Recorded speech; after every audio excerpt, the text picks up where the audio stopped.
એટલે મોબાઈલ પર નજર જાય એટલે ખબર. Good morning friends. BCom sem 5 ની અંદર હું તમારે બે સબ્જેક્ટ લઉં છું. એક છે મેનેજમેન્ટ એકાઉન્ટ અને બીજું છે માર્કેટિંગ મેનેજમેન્ટ પ્રેક્ટિસ. હવે આ બંને સબ્જેક્ટ તમારા કમ્પલસરી સબ્જેક્ટ છે. આ બંનેની એક્ઝામ તમારી યુનિવર્સિટીમાં આવશે. બંનેમાંથી તમારે 70 માર્ક્સનું પેપર પૂછાવાનું છે. હવે આ જે બંને સબ્જેક્ટ છે મેનેજમેન્ટ એકાઉન્ટ અને માર્કેટિંગ મેનેજમેન્ટ પ્રેક્ટિસ આપણે ઓલરેડી સ્ટાર્ટ કરેલા છે. ઝૂમ એપ્લિકેશન ઉપર આપણે એક યુનિટ આ બંને સબ્જેક્ટમાંથી ફિનિશ કર્યું. હવે આમ તો મેં તમને આ જે સબ્જેક્ટ છે સંચાલકીય હિસાબી પદ્ધતિ અહીંયા લખ્યું છે મેનેજમેન્ટ એકાઉન્ટ જે પ્રેક્ટિકલ બેઝ છે. મેં ઓલરેડી તમને આનો સિલેબસ સમજાવી દીધો છે. પરંતુ જો અમુક લોકોને સિલેબસ વિશે ખ્યાલ ના હોય, ઝૂમ એપ્લિકેશન ઉપર કનેક્ટ ના થઈ શક્યા હોય તો હું તમને ફરીથી આ સિલેબસ એકવાર સમજાવી દઉં. તો જે મેનેજમેન્ટ એકાઉન્ટ છે, મેનેજમેન્ટ એકાઉન્ટની અંદર તમારે 4 યુનિટ છે. ચારેય યુનિટનું તમારે 25% માર્જિન છે.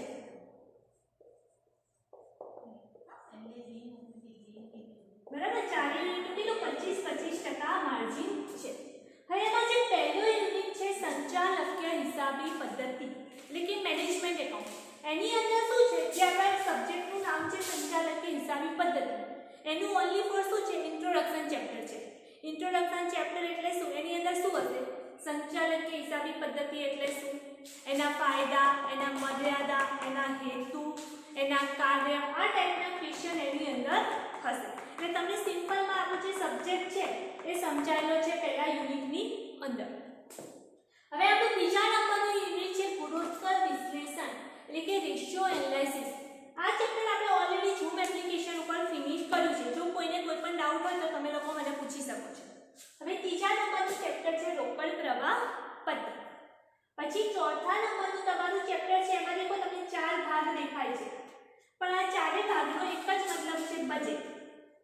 બરાબર, ચારે ભાગનો એક જ મતલબ છે બજેટ. આ ચારે યુનિટનું થઈને તમારે 25% માર્જિન છે.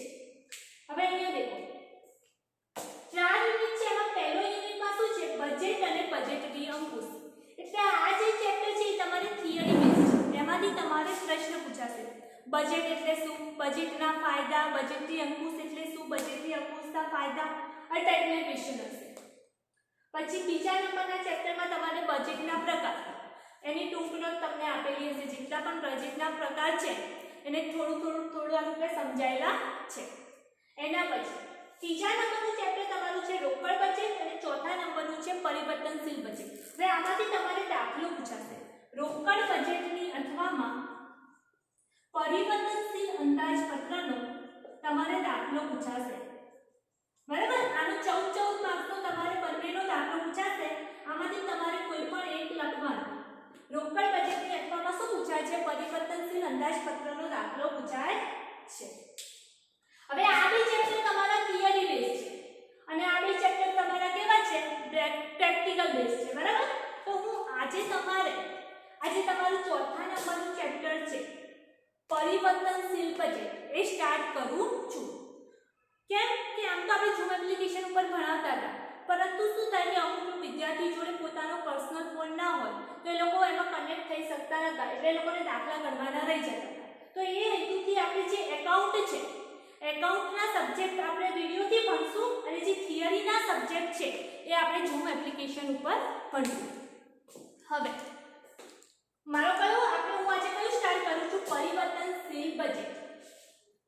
તો પરિવર્તનશીલ બજેટ સમજતા પહેલા તમારે શું સમજવું જરૂરી છે બજેટ. બરાબર, પરિવર્તનશીલ અંદાજપત્ર સમજતા પહેલા તમારે બજેટ સમજવું જરૂરી છે.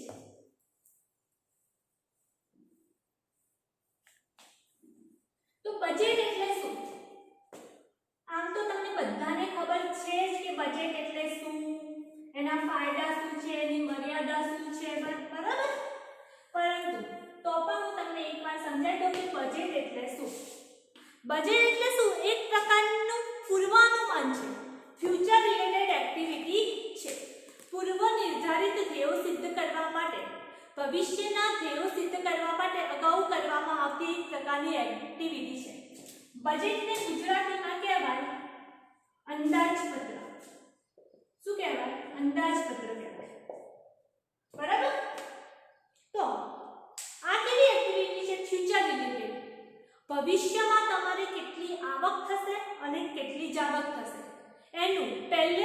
અંદાજો કાઢવામાં આવે, બરાબર. આપણે આવક કેટલી છે એનો પહેલા અંદાજ કાઢવામાં આવે, એને અકોર્ડિંગ તમારે ખર્ચનો અંદાજ કાઢવામાં આવે તો એને શું કહેવામાં આવે છે?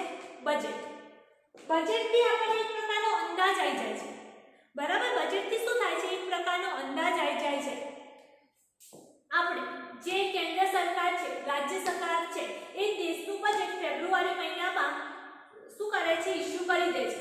ફેબ્રુઆરી મહિનાને કેમ કે માર્ચ એ આપણું કેવું કહેવાય? ફાઇનાન્શિયલ યર કહેવાય.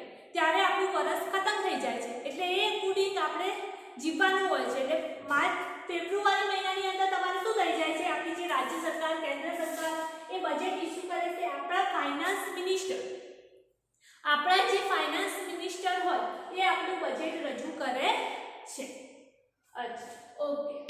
તો બજેટ એટલે મેં તમને કીધું કે ભવિષ્યની આવક અને જાવક દર્શાવતા પત્રકને શું કહેવામાં આવે છે? બજેટ. જે ફ્યુચર અકોર્ડિંગ હોય છે, ફ્યુચરને આધારે, ફ્યુચરમાં તમારે કેટલી આવક થશે, કેટલી જાવક થશે, એના આધારે તમારે શું તૈયાર કરવાનું છે? બજેટ તૈયાર કરવાનું છે. એક પ્રકારનું પૂર્વાનુમાન છે. તો આપણું પહેલું યુનિટ શું હતું? બજેટ એટલે શું, અને બીજું એનો ભાગ શું હતો? બજેટની અંકુશ એટલે શું? તો બજેટ એટલે તો આપણને ખબર પડી કે આપણે શું કરવાનું છે? એક સ્ટેટમેન્ટ બનાવવાનું છે, એક પત્રક બનાવવાનું છે. પણ આપણે શેના સ્ટુડન્ટ છીએ? કોમર્સના સ્ટુડન્ટ. એટલે આપણે શેને અકોર્ડિંગ બજેટ તૈયાર કરવાનું? કંપનીને અકોર્ડિંગ, ધંધાને અકોર્ડિંગ.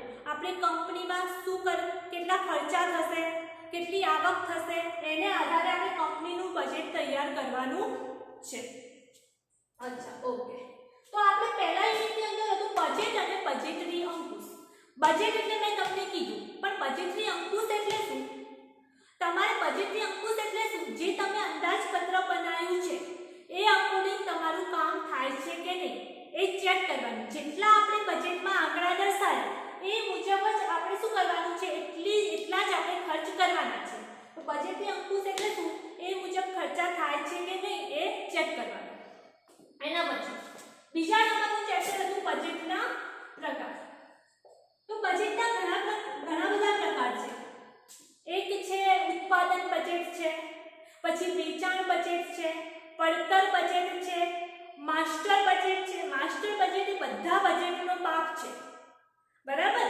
સૌથી સારામાં સારું બજેટ કયું કહેવાય છે? માસ્ટર બજેટ કહેવાય. પછી બીજું છે રોકડ બજેટ છે, પરિવર્તનશીલ બજેટ છે.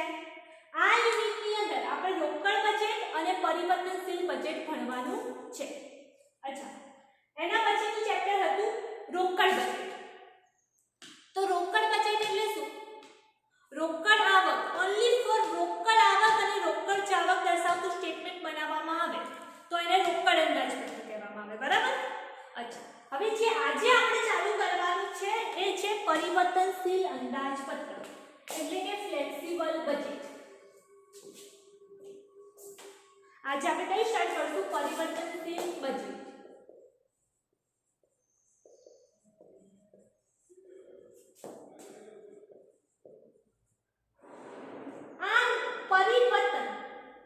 આ નામના બે ભાગ પડે છે, પરિવર્તનશીલ પ્લસ બજેટ. બજેટ એટલે કે એક પ્રકારનું અંદાજપત્ર, અંદાજ, બરાબર. અને પરિવર્તનશીલ એટલે પરિવર્તનને ઇંગ્લિશમાં શું કહેવાય? ફ્લેક્સિબલ. ફ્લેક્સિબલનો મતલબ થાય કે ચેન્જ, બદલાવ. જેમાં બદલાવ આવતા રહે એને પરિવર્તનશીલ બજેટ કહેવાય. પણ આપણે એટલો બદલાવ નહીં, પણ શેની દ્રષ્ટિએ બદલાવ જોવાનો છે? ઉત્પાદનની દ્રષ્ટિએ જેમ જેમ બદલાવ આવે એને શું કહેવામાં આવે છે? પરિવર્તનશીલ બજેટ. ઉત્પાદનની સપાટીને આધારે ખર્ચામાં જેમ જેમ બદલાવ આવે એને શું કહેવામાં આવે છે? પરિવર્તનશીલ બજેટ કહે છે. આ ચેપ્ટર તમને ઈઝીલી આવડશે, મસ્ત ચેપ્ટર છે, તમને ઇન્ટરેસ્ટ પણ પડશે. પરંતુ આ ચેપ્ટર સમજતા પહેલા આપણે ત્રણ વસ્તુનું ધ્યાન રાખવાનું છે. આમાં આપણે ત્રણ વસ્તુનું ધ્યાન રાખવાનું છે. જો આ ત્રણ વસ્તુમાં તમને ખબર પડી જાય તો ઓટોમેટિકલી તમને પરિવર્તનશીલ બજેટ આવડી જશે, તમને કોઈ જ પ્રકારનો ડાઉટ રહેશે નહીં. તો કઈ ત્રણ વસ્તુ છે? પરિવર્તનશીલ બજેટમાં ત્રણ વસ્તુ છે. પહેલું છે ચલિત ખર્ચ. શું છે? ચલિત ખર્ચ. એને ઇંગ્લિશમાં કહેવાય વેરિયેબલ કોસ્ટ. તો ચલિત ખર્ચ એટલે શું? ઉત્પાદનની સાથે જે ખર્ચમાં વધારો થાય એને ચલિત ખર્ચ કહેવાય. ઉત્પાદનની સાથે જે ખર્ચમાં ઘટાડો થાય એને શું કહેવાય? ચલિત ખર્ચ. ઉત્પાદન વધતા ચલિત ખર્ચ વધે છે, ઉત્પાદન ઘટતા ચલિત ખર્ચ શું થાય છે? ઘટે છે. અને જો ઉત્પાદન શૂન્ય થઈ જાય તો ચલિત ખર્ચ પણ શું થઈ જાય છે? શૂન્ય થઈ જાય છે. એટલે જે આ ચલિત ખર્ચ છે એ શેના ઉપર ડિપેન્ડ કરે છે? ઉત્પાદન પર, પ્રોડક્શન ઉપર. જેમ પ્રોડક્શન વધે તો ચલિત ખર્ચ વધે, પ્રોડક્શન ઘટે તો ચલિત ખર્ચ ઘટે. અને જો પ્રોડક્શન શૂન્ય થઈ જાય તો ચલિત ખર્ચ શું થઈ જાય? શૂન્ય થઈ જાય. તો જે ચલિત ખર્ચ છે એમાં કોનો સમાવેશ થઈ શકે? જે આપણા માલ સામાન છે, મજૂરી છે, આ બધાનો સમાવેશ શેમાં થાય છે? ચલિત ખર્ચમાં થાય છે. ધારો કે આપણે 15,000 નો માલ સામાન લાવ્યો, 15,000 નો માલ સામાન લાવ્યો અને આપણું પ્રોડક્શન થયું છે 1,50,000. બરાબર? 15,000 નો માલ સામાન લાવ્યો, પ્રોડક્શન થયું આપણું 1,50,000. તો આ શું છે કે જેમ આમાં શું હોય કે જેમ તમારું ઉત્પાદનનો ખર્ચ વધે એમ તમારે શું થાય છે? ચલિત ખર્ચ વધે છે. ધારો કે આપણે ખર્ચો થયો 20,000 નો, તો આપણું ઉત્પાદન કેટલાનું થશે? 2 લાખનું થશે. બરાબર? જેટલો તમારે માલ સામાન વધારે એટલું તમારું ઉત્પાદન શું થાય? વધારે થાય. અને જેટલો તમારે માલ સામાન ઓછું એટલું તમારે શું થાય? ઉત્પાદન ઓછું થાય. એટલે આ શેના ઉપર ડિપેન્ડ કરે છે? ઉત્પાદન સાથે ડિપેન્ડ કરે છે ચલિત ખર્ચ. જેમ વધે એમ શું થાય? ચલિત ખર્ચ વધે. ઉત્પાદન ઘટે તો ચલિત ખર્ચ ઘટે. એના પછી આના 3 પ્રકારના ખર્ચા છે. એક પહેલું હતું ચલિત ખર્ચ. બીજા પ્રકારનો તમારો ખર્ચો છે ફિક્સ્ડ કોસ્ટ એટલે સ્થિર ખર્ચ. ફિક્સ્ડ કોસ્ટ એટલે કે સ્થિર ખર્ચ, જેને ઉત્પાદનના ખર્ચા વધવાથી કોઈ ફરક પડતો નથી. ધારો કે તમે એક કારખાનું, એક ફેક્ટરી રાખી છે. ઉત્પાદન કરવા માટે તમે એક ફેક્ટરી ભાડે રાખી, તો એનું મંથલી ભાડું, એનું મહિને ભાડું કેટલું છે? 50,000 રૂપિયા મહિનાનું ભાડું છે. હવે એમાં તમે 10,000 એકમોનું ઉત્પાદન કરો કે 20,000 એકમોનું ઉત્પાદન કરો એ લોકોને કોઈ ફરક નહીં પડતો. તમારે મહિને એ લોકોને રૂપિયા 50,000 ભાડું આપી દેવાનું. તો આ કેવું થઈ જાય? સ્થિર ખર્ચ. તો એમાં ઉત્પાદન વધતા ખર્ચમાં કોઈ ફરક પડતો નથી. તો એને શું કહેવામાં આવે છે? સ્થિર ખર્ચ કહેવામાં આવે છે. બરાબર? ફેક્ટરીના ભાડામાં કોઈ ફરક પડશે નહીં પડે. એમાં તમે ગમે એટલું ઉત્પાદન કરો તો એ કેવો રહેવાનો છે? સ્થિર જ રહેવાનો છે. એના પછી ત્રીજા નંબરનો તમારો ખર્ચ છે અર્ધચલિત ખર્ચ. કેવો છે? અર્ધચલિત ખર્ચ. અર્ધચલિત એટલે શું? કે જેની અંદર બે ખર્ચનું સંયોજન છે. જેની અંદર ચલિત ખર્ચ અને સ્થિર ખર્ચ. ચલિત ખર્ચ અને સ્થિર ખર્ચનું શું છે? સંયોજન છે. ચલિત વત્તા સ્થિર. તો એને અર્ધચલિત કહેવામાં આવે. તો પહેલા એ ખર્ચ તમારો કેવો છે? સ્થિર છે. અડધો ટાઈમ એ તમારો સ્થિર છે અને પછી એ કેવો થઈ જાય છે? વેરિયેબલ થઈ જાય છે, એટલે કે ચલિત થઈ જાય છે. તમને ખ્યાલ હોય તો ઇલેક્ટ્રિસિટી બિલ, વીજળીનું બિલ, અમુક ટાઈમ એવું થશે કે તમારું ઘર 3-4 મહિના બંધ પડી ગયું. આપણું ઘર 3-4 મહિના આપણે બહાર જતા રહ્યા અને પછી આવ્યા તો પણ આપણે વીજળીનું બિલ તો આવે જ છે. અમુક જે 500-250 રૂપિયા જેવું હોય એવું આપણે વીજળીનું બિલ આવે છે. આપણને સારું થાય કે આપણે તો ઘરે નતા તોય આપણે કેમ ઇલેક્ટ્રિસિટી બિલ આવ્યું. તો એમાં કેવું હોય? એ લોકો વીજળી કંપની વાળાનો અમુક નિયમ હોય કે 400 રૂપિયા એનું ભાડું છે એ ફિક્સ રહેશે.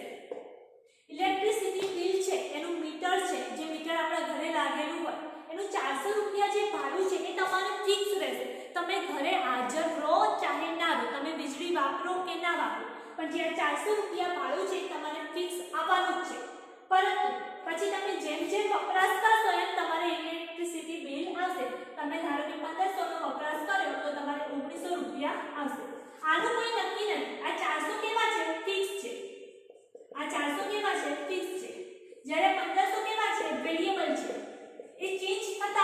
ચલિત છે. એ કેવા છે? ચેન્જ થતા રહેશે. જ્યારે ભાડું કેવું હોય? ફિક્સ હોય. એ સમયની સાથે બદલાતું નથી. તો પરિવર્તનશીલ બજેટ સમજતા પહેલા આપણે ત્રણ વસ્તુ સમજવાની હતી. એક હતું ચલિત ખર્ચ, બીજું હતું સ્થિર ખર્ચ અને ત્રીજું છે અર્ધચલિત ખર્ચ. જો આ ત્રણેય ખર્ચાનું આપણને વર્ગીકરણ કરતા આવડે તો આપણને ઇઝીલી પરિવર્તનશીલ બજેટ આવડે છે. બરાબર? અચ્છા, ઓકે. હવે જો કોઈને આમાં પણ ડાઉટ હોય, કશું બી પ્રોબ્લેમ હોય તો તમે લોકો મને પૂછી શકો છો. નેક્સ્ટ લેક્ચરની અંદર આપણે પરિવર્તનશીલ બજેટના દાખલા ચાલુ કરશું. હું તમને બુક્સની અંદર રકમ શેર કરી દઈશ. જેના જોડે પણ બુક્સ ના હોય એને પોતાની નોટમાં રકમ લખી દેવાની, પછી મારા જોડે દાખલો ગણજો અને ફરી પાછો એકવાર જાતે ટ્રાય કરજો. તો પણ કોઈ ડાઉટ હોય તો તમે લોકો